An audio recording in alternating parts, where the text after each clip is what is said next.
Imagine looking at a map of the world 5,000 years ago. There are no strict borders, no GPS, and no modern countries. If you pointed to the massive, diverse piece of land we live on today, what would you even call it?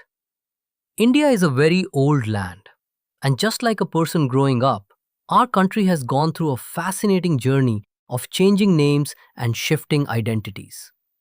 Today, we are going to look through ancient texts, travelers' diaries, and old stone inscriptions to uncover how India actually got its name.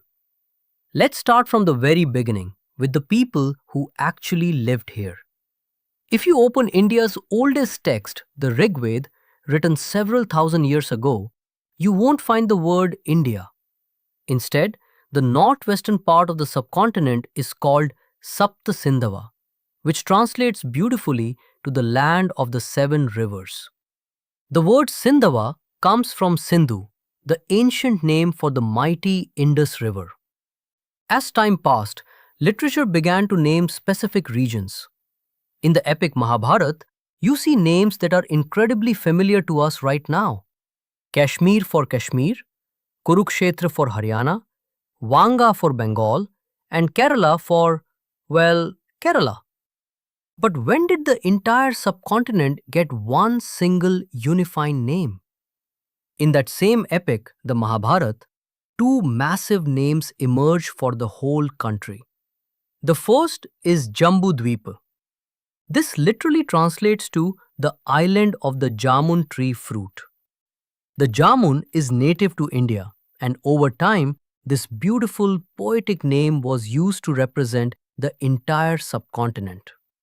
We know this for a fact because around 250 BCE, the legendary emperor Ashoka carved the word Jambudvip into his massive stone inscriptions to describe his sprawling empire. The second name was Bharatavarsh, meaning the country of the Bharatas. The Bharatas were an ancient, powerful Vedic clan. Over the centuries, Bharat became the absolute standard. In ancient texts like the Vishnu Purana, it was used to describe the entire region, and it is the exact same name we use today, whether you pronounce it Bharat in the north or Bharatam in the south. And if you think people back then didn't understand how big this country was, think again. An ancient Tamil poem written over 2000 years ago praises a king whose fame spread from Cape Kumari in the deep south all the way to the great mountains in the north and between the eastern and western oceans. Even thousands of years ago, Indians had a crystal clear vision of the massive land that made up their country. If you're finding this historical breakdown helpful and want to understand every tricky concept in your syllabus with this much ease, hit that subscribe button right now. Thousands of students are learning with us, and we don't want you to miss out. Let's go. Now that is what we called ourselves. But what did the rest of the world call us? This is where the geography of the Sindhu River changes history forever. In the 6th century BCE, the ancient Persians from modern-day Iran marched in and took control of the region around the Sindhu River.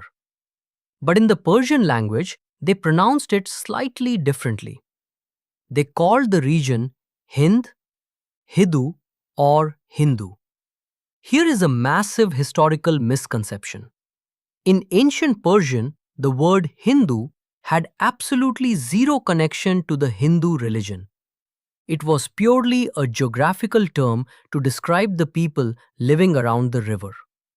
About 1800 years ago, a Persian inscription combined this word with the suffix stan, meaning land, giving birth to the term Hindustan, which later invaders used for centuries. But the name game didn't stop there.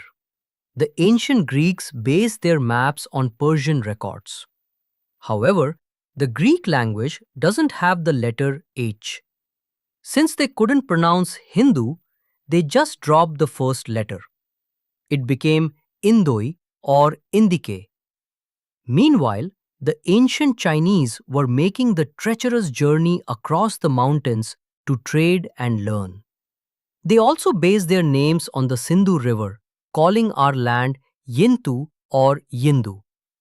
But they had another incredibly respectful name for India, Tianzu, which translates to Heavenly Master. They used this out of deep respect because India was the sacred birthplace of the Buddha. In the 7th century CE, a legendary Chinese scholar named Xuanzang actually traveled for 17 years across India, collecting Sanskrit Buddhist texts and bringing them back to China to translate. So the next time you hear the name of our country, think about the incredible journey that word has taken. From the ancient jamun trees of Jambudweep to the epic Vedic clans of Bharat, to the Persian Hind, the Greek Indice, and finally to the modern map. It's a journey so beautifully complex that when our constitution was written, the creators didn't just pick one name. They opened the very first line of the rulebook by bridging our ancient past with our modern future. India, that is Bharat.